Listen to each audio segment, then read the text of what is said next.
This video is about the marketing function, which is the relationship between the user, the designers and the makers or manufacturers.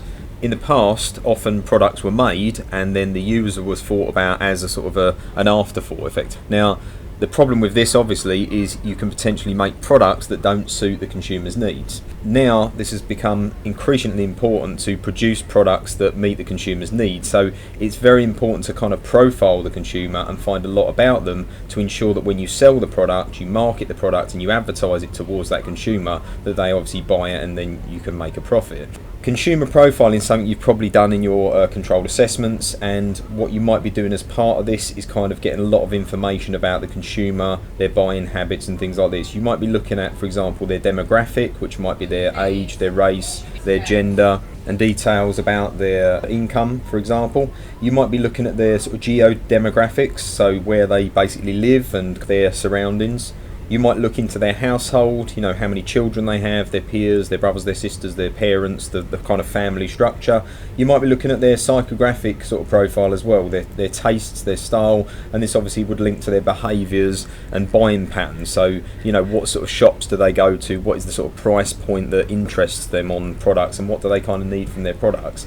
Now, in addition to the consumer profile, to ensure that you're kind of hitting what you need and getting these consumers to buy the product, the marketing mix comes in. Now, there's been a series of different ways of describing the marketing mix, and often it's used with a series of words beginning with P. So it initially, back in the 60s, started off with the 4 Ps, which were product, price, promotion and place. However, these have kind of been extended to include other factors as well. Now, the P's that I'm going to discuss first of all is product. So obviously, for it to be successful, it's got to attract your consumer. Now, you've got to consider a range of different issues. So you might be looking at what the product does, its function, how it's going to be used and what it's designed to do, which is kind of to do with its performance and stuff, how easy it is to use, how easy it is to set up, so linking to ergonomics. You might be looking at the lastability or reliability or product life cycle of the product. Is it likely to break? How long is it going to last for? Is there guarantees and things that go with this? You might be considering the aesthetics, because consumers are very keen on getting a product that's going to fit their sort of their needs and their styles. It might link to their household environment and things like this. And obviously the compatibility with certain products. So if it's a new DVD player, is it going to be compatible with existing products in their household or the things that they've bought in the past?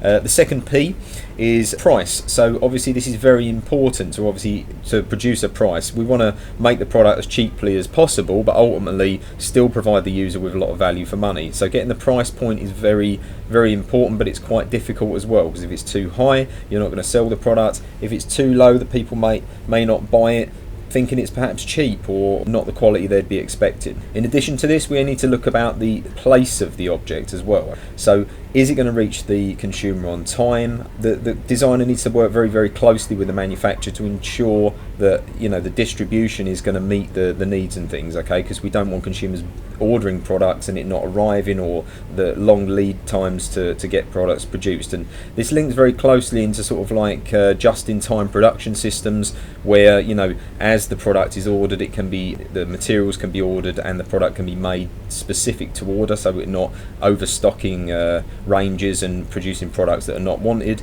And obviously designing in manufacturing environments that have flexible manufacturing, so the ability to change tooling for different products and still provide different products to the consumer. In addition to this, promotion is important, okay? So we need to be able to promote it to the public. Now, this is done very successfully with some products and not so successfully with others. It can sometimes be more important almost than the quality of the product or how suitable it is to the customer, sort of thing. An example of this might be, you know, going back in the past, the kind of video cassette debate between VHS and Betamax. Now, some could argue that the Betamax product was a better product. However, because it wasn't probably promoted in the same way and wasn't sold to the consumer in the best possible way, it could be considered inferior. And the same applies to many, many products. I mean, we can look at a company like Apple, and their promotion is so good and so efficient that, you know, people have a lot of buy-in to the sort of promotional materials that they see, the videos, the posters, the kind of the sell is very, very good from that company. In addition to this, we need to obviously think about the process. As I said, it links very closely to just-in-time and flexible manufacturing systems and things like this, but also about how easy it is for the consumer to purchase the product. So, you know, are they going to go onto the internet? Do they have to go into the store? I mean, what can we do to kind of make it easier for them to get the products in their homes and things? In addition to this, we need to think about the physical evidence, another P effectively. So lots of products, you need to actually have a physical thing, you know, but some things have bolt-on services that go with them. If you think about mobile phones that maybe have additional broadband or sort of call plans that go with them, if you are buying laptops even nowadays, if we're thinking about 3G and connectivity and stuff like this, there's going to be a lot of things that kind of link to the product as well.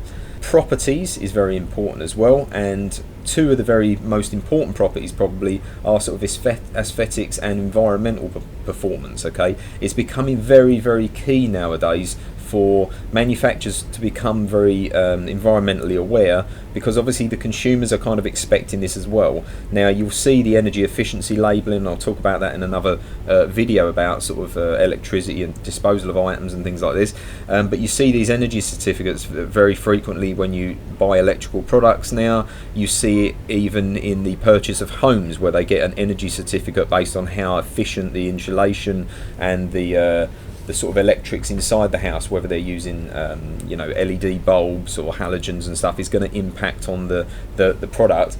And even with things like one-use items, plastic bags and carry bags, consumers are becoming very, very aware of the environmental impact, and this is becoming a real important sale point for consumers, not only wanting to save the planet but also potentially save some money if they can, for example, install solar panels to reduce their electricity bill, or they can buy an electric car that they can charge at home and get a much higher mile per gallon range on for the price point that they're looking at.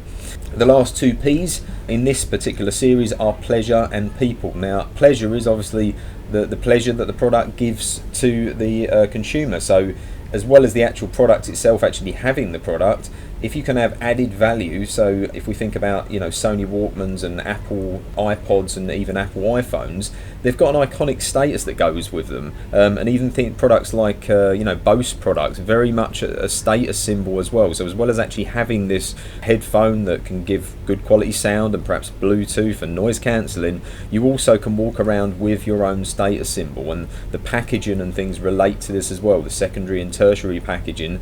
Simply having a bag that has a label on it from a prominent company, it's all part of the sale as well. It's all part of the promotion and the pleasure that it's going to give to the consumer. And finally, people. So if a product is going to sell well, people selling it need to understand the benefits of the product that they're selling. And it's very important that obviously purchasers provide a good after-sale service as well, because it can leave a very bitter taste in the mouth if after buying the product and you get a bit of a problem with it, that after sales or customer service is very poor.